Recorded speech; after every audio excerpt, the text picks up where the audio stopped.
morning, you guys. It is Monday. Do I have something on my face or is that a shadow? It's the shadow from my plants. Welcome back to our channel and welcome back to another week in my life, days in my life as a high school teacher. Today is Monday, August 15th, and we're starting a brand new week. If you're new here, my name is Cheney. I'm a second-year high school teacher in the state of Oklahoma. I teach Latinx studies and women's studies. I'm also a PhD candidate, and I'm also a mom, and this channel is just about me living my life in my 30s and trying to balance it all out and just figure it out. And I'm documenting it, of course. So if you're into that kind of content, go ahead and subscribe because I know you're gonna want to stick around. My last video, I ended very abruptly because I was just not doing well mentally that day. Just to kind of let you guys know what was going on, because I told you in that video that I just was kind of feeling and then I never checked back in after that. Thursday, I had an anxiety attack before school. So I like hid in my room. Obviously it was before the bell rang or anything like that. It was building up on my way to school, and then when I got to school, it just like was a rush. So I had an anxiety attack before school on Thursday over things that are not in my control, but still it happened. I texted my mom and she just texted me back like to breathe in and out slowly, and so I did that and it helped a lot, and I was able to get it together somewhat before first hour. And then because you get so busy as an educator, like you literally have no time during the day, it just started to push itself to the background of my mind, and so I was distracted enough to not be thinking about it for the rest of the day. And then on Friday I was exhausted. I just had a lot on my mind. But that same day we got some really great news. Meech got his official offer letter from the bilingual school. If you remember, where he interviewed for a position at a new bilingual school here in Oklahoma City, and in May he was offered the job verbally, and we did not get the official offer email until Friday in the afternoon. Things are now moving so fast. Today he reports for the first time, and he went this morning to do his fingerprints and background stuff. So yeah, I mean, things are moving quick, and then they start school on the 22nd. So he has very little time to get his room together. I am probably going to have to put in a lot of extra hours at another school to help him get everything together. But I'm just very grateful that it's finally working out, you know? Today is going to be a fun day. Mondays are my best days because we don't have teams and all of our classes are 5 minutes shorter. Not that I hate being here or anything. I love being here. It just makes my day go so much faster when a whole entire 25-minute chunk is taken out of it because we don't have teams. Even though I love my teams, I love my amigos so much, I also love having shorter days. So if that makes me a bad person, so be it. Today for my women's studies class, we are doing another culture relationship building activity. And then for my Latinx class, we are reflecting on memories, our earliest, clearest memories of learning about Christopher Columbus, what that looked like for us. Of course, most of us learned that he discovered America and was a hero. And then we dive into some of his own diary entries and look at those together. And then they do another reflection about things that surprised them. And it's really about us learning that a lot of history is a lot more complex than we originally think, and that history is written by human beings who have their own world views and their own experiences and their own ways of navigating the world around them, and how that impacts the way they write about history. And so now they're going to have to make a TikTok that teaches Columbus to small children. So the challenge is, how do you teach the truth and complexity about Christopher Columbus to young children without traumatizing them, but doing them justice? doing the young children justice, not necessarily Columbus. They're having fun with that. They're excited about that. We've looked at some TikTok inspiration and I'm excited to see what they come up with. Tell me who to call if it ain't you. I've been pacing circles in my bedroom. I've been chasing secrets in your heirloom. Let me do what I do, let's slow down. Let me talk to you now. Tell me about your worries, I ain't staying till the afternoon. I liked you in proximity, but now they're so far from the truth. I loved you from a distance, now I can't even stay close to you. But who do I call if it ain't you? I had one student today who wanted to do the most and not be quiet while everyone was taking their quiz, and of course, like, both of his friends got 100% and he did not, because first of all, he likes to talk a lot. I have to constantly tell him, calm down, my guy, calm down. And then, like, we are literally in a quiz. How are you going to be talking to the people at your table while we're taking a quiz? He just would not stop. So I like went over there and stood by him and I said, his name is Manny, and I said, Manny, we're taking a quiz. It looks like I'm gonna have to stand next to you guys to make sure that you don't talk to each other while you're taking this quiz. And then he like whispered to the girl next to him about how I was standing there. And I was like, oh, I literally, anyway, whatever. Like with these things, like you can't obviously take it personally, but it's just so funny to me that like, what is going through your adolescent mind right now? And then he kept trying to look at the girl next to him. He kept trying to look at her paper, and I'm like, Manny, what are you doing? Like, stop looking at her paper or I'm gonna make you go into the cafeteria and take it by yourself. And so of course, like, I don't know why I was probably the same way, but as an adult, I don't understand why teenagers and kids in general do some of the things they do, thinking that they are incognito, nonchalant. Nobody's gonna notice that I'm looking at my neighbor's paper and I'm standing 5 feet, not even 5 feet, 3 feet away from you.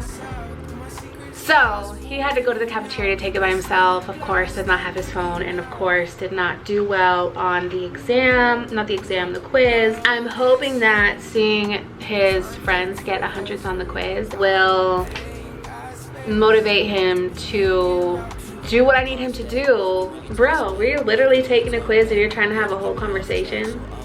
What are you doing? Anyway, I just wanted to share that because I know I'm very positive most of the time, and not that this is a negative thing, it's not gonna affect my entire day, but just for anyone out there who's like maybe going into their first year of teaching, these are some of the small things that you have to deal with on a day-to-day basis for the most part. So in the raw fashion, I'm still trying to figure how this all happened, huh?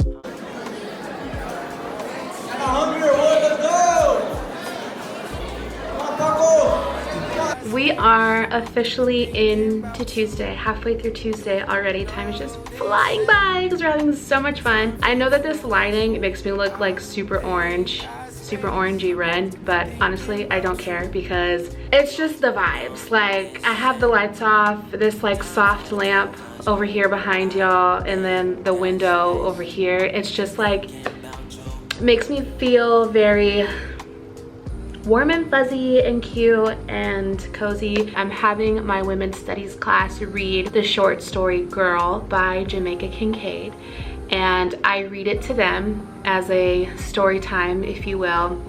I first ask them, you know, pre-reading questions. What do you notice about the structure of the short story? Even though this is not a literature class per se, it's not an English class, so I'm not expecting them to like do all of the Englishy things that they do in their English class. But, you know, what do they notice about the sentence structure? If you've ever read Girl by Jamaica Kincaid, there is no periods, there's no paragraphs, everything is separated by semicolons. So what kind of assumptions can we make about what we're going to read? What makes it unusual from other short stories just by looking at it? A lot of it does have to do with the structure. They reflect with a partner and write down or journal their responses to the questions. So one of the questions is, who do you think the characters are? By reading it, can you tell, even if we don't know names, who these two characters are? What is their relationship? What does it seem is happening? If you could put yourself in the shoes of the daughter, how would you be feeling? How can we assume that the daughter is feeling throughout short story? It's a short story about a mom basically giving directions to her daughter about how she should act, how society views her if she acts this way. So it gives a very like naggy, overwhelming, stressful, annoying vibe or like energy behind it. And so I want to see what they're picking up on when they're able to talk to a partner about it and then write it down. So because one student might interpret it one way and another student might see it in a completely different way based on their experiences, but how they see and navigate the world around them.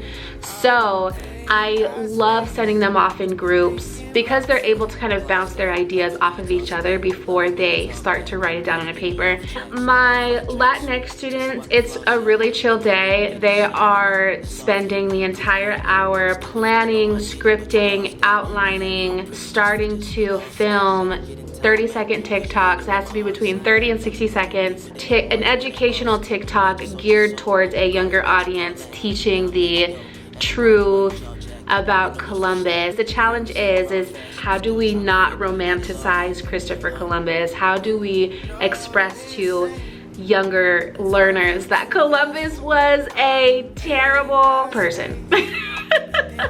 They're having a lot of fun with that, and literally the creativity is, they can do whatever they want to with this video as long as it hits the very few requirements that I have. So I want them to really feel what it's like in a school setting to have basically complete creative liberty over their final work product. That is that. I have been really busy trying to help Meech get his room together.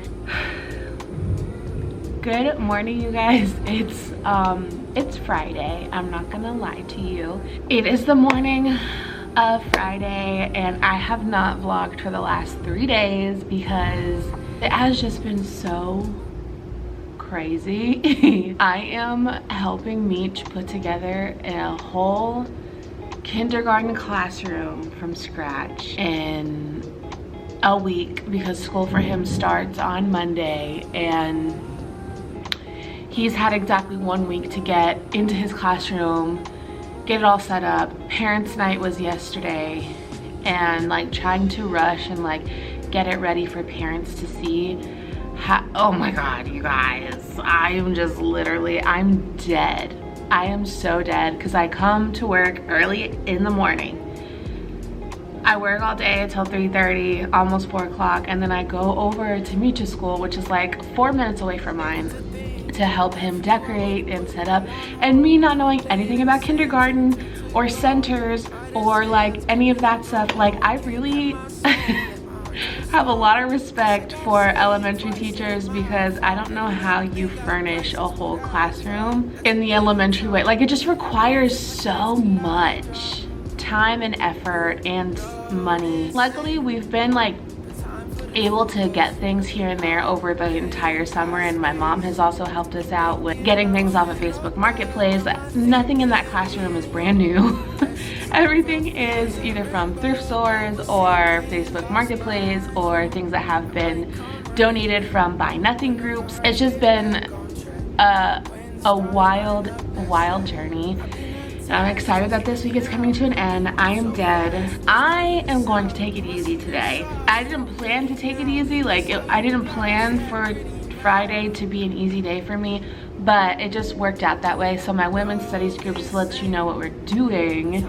My women's studies group they're writing a short story based on or inspired by the short story Girl by Jamaica Kincaid, which is essentially Jamaica Kincaid's experience growing up hearing directions from her mother about how to be ladylike and how to act like a girl. I had my women's studies groups reflect on their own childhoods, what directions they heard. It doesn't have to be negative or positive, I just want them to be honest about their experience. If they did have a negative experience, or if they have a bad relationship with their mom, or if they feel overwhelmed by all the things that they're expected to do, or do they have a mom that is, you know, liberating and supportive of their identity, like, or do they have a mom that's kind of like middle of the road, sorry. It's just like reflecting on what that experience has been like growing up for them as girls, or in a society that sees them as girls and expects them to act like girls. They are now writing a short story that it's a completely creative writing assignment, so they are allowed to take that in any direction that they want to. The only requirement is that it is 400 words, and they should be working on that today. And then my Latinx kids we are continuing with Columbus. I think it's been so long since I've checked in. I think I told you guys that we were exposing Columbus and they made a TikTok. I got my Dunkin' Donuts today. I ran out of my homemade cold brew concentrate yesterday and I forgot to brew some more overnight, so I had to have something this morning. I had to have something, okay? Anyway, I'm gonna go. I will catch up with you guys later. I hope you're having a great Friday.